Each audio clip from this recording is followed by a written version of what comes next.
এরকম একটা তামাশা নির্বাচন ছিল 18 সালে।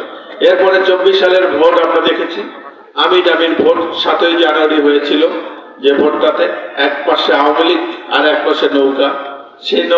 সেই ভোটেও জনগণ, যে সামান্য পরিমাণ জনগণ উপস্থিত হয়েছিল, তাদেরও মতামতের প্রতিফলন ঘটেনি।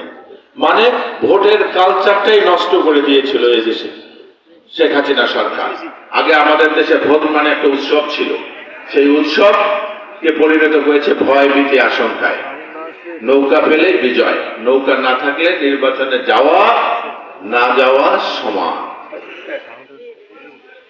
আওয়ামী লীগের নেতা কর্মীরা একটা কাজে খুব পারদর্শী হয়ে উঠেছিল, সেটা হলো কিভাবে ভোটের বাক্স ভর্তি করা যায়, কিভাবে ভোট ডাকাতি করা যায়, কিভাবে ভোট চুরি করা যায়।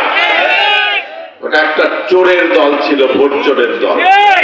শুধু ভোট চুরি করত, আপনাদের টাকায় দেশের উন্নয়নের কথা বলে লক্ষ কোটি কোটি টাকা তারা আত্মসাৎ করত।